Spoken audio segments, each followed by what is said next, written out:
I've tried pre-workouts so strong, they got banned. So sketchy, they felt illegal. So euphoric, they had me cleaning walls at 2 a.m.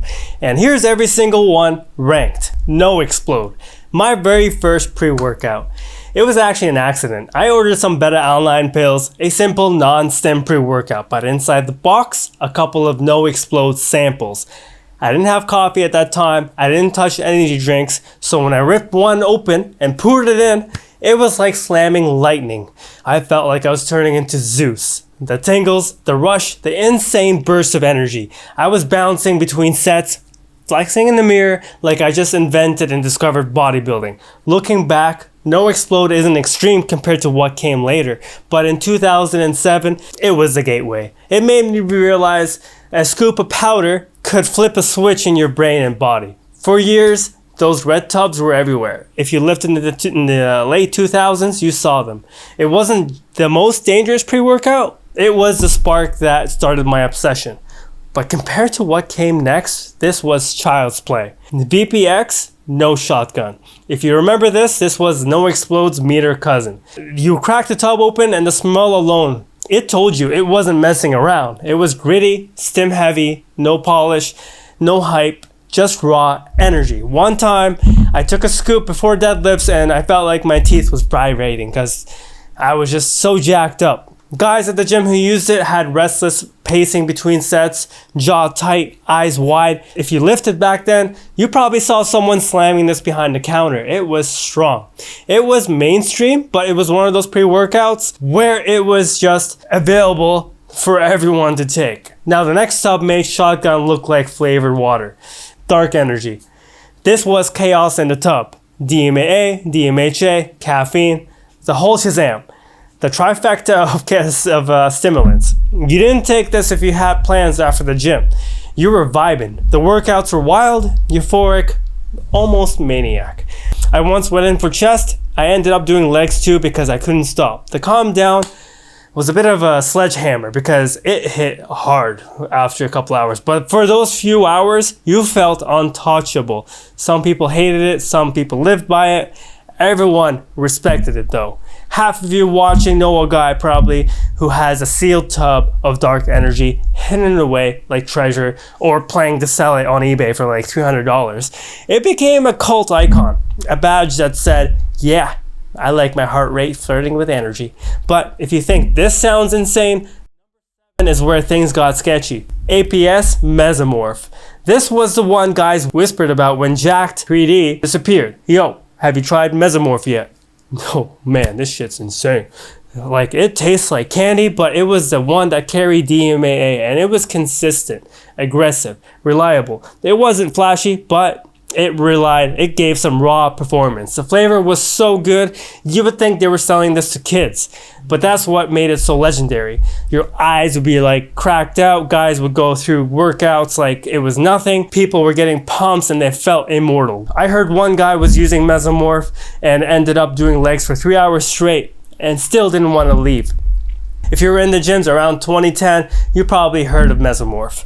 Mesomorph was Jack3d's younger cousin who refused to quit. You would buy it, immediately reorder because this stuff was hitting hard and it was available for years. But what came next didn't just keep DMAA alive, it poured gasoline on it. Excelsior. This one is infamous. Some people swore it was like Craze and it was going to be the next best thing because it was just crazy. For me, it wasn't the same monster, but it had its own magic. It kicked in fast with some nice mood elevation and focus, but it wasn't Craze. Craze was euphoric. Excelsior was surgical. I went tub after tub, going through each one, but it was expensive. I was paying $140 a pop. With the shipping and customs, that's how much I liked it. It wasn't just a gym stim. It made me productive. I'd take it every few hours. Reorganized my whole life, worked like crazy because focus was so good, but it felt dirty. The thought of eating food made me sick. My appetite vanished. But then there was a calm down. 12 hours later, I'd still be wired, staring at the ceiling, wondering when it would finally let go. These days, Excelsior is a mess. From batch to batch, year to year, it's never the same. Sometimes amazing, sometimes getting worse or better, sometimes garbage, but at its peak, addicting, unpredictable, legendary in its own way. And then came a tub so intense, it made Excelsior feel like a cup of tea. Crack limited edition. I had the Christmas edition, but Halloween edition was also the same formula. DMAA, DMHA, caffeine, and the quality of those ingredients was so good. It was maxed out like it was designed for aliens. One scoop felt like a rocket launch. The scoop itself smelled more like chemicals than flavor, but you knew it was gonna hit dirty. I remember once training in Jordan, in the Middle East, beside Egypt, if you don't know where that is. I was training in 40-degree desert heat, doing cardio, pull-ups, push-ups by the beach, all the stuff that people call exercises. And I was feeling like I was being electrocuted with energy. It was so hard to breathe. My heart was shifting and slamming, but in the gym, it felt incredible. Christmas edition, it made Santa look like a stim junkie. And if you saw the label, I actually got the tub right here. But I actually got my Christmas tub as a surprise. Dark Lab sent it to me without me even knowing. And I was hyped like a kid unwrapping presents. Guys would slam a scoop, their face would go blank. Then boom, non-stop aggression, sweat, volume, until the gym was closed. It was unforgettable. It was the kind of tub you talk about years later. But still, crack wasn't the one that changed the entire industry. Jack3d, aka Jacked. The DMAA king, the undisputed one. It was a tiny scoop, but a massive explosion. Tunnel vision, like you would forget what day it was. The aggression, the power, the unstoppable fuel. It felt like rocket fuel in powder form. Back in 2010, I'd sometimes feel dizzy at how hard it hit. If you went with 3 scoops, you would only get 15 servings per tub. And this was getting insanely expensive at that time, especially with shipping to Jordan and customs. It was the gold standard though for hard-hitting pre-workout. Nothing else matched up to it. It also sent some people to the ER, and it got banned worldwide. Dangerous, legendary, and unforgettable. Jacked wasn't just a pre-workout. It was the reason why the FDA started looking at tubs like they were narcotics.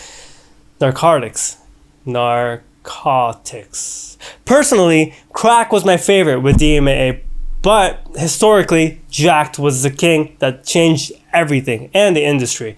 If Jacked was dangerous, was life-altering. Craze by Driven Sports. This wasn't a pre-workout. It was something else entirely. The first hour felt like nothing, but then it crept in. My breathing got easier, my body felt lighter, then waves of energy started building layer after layer. But here's the story.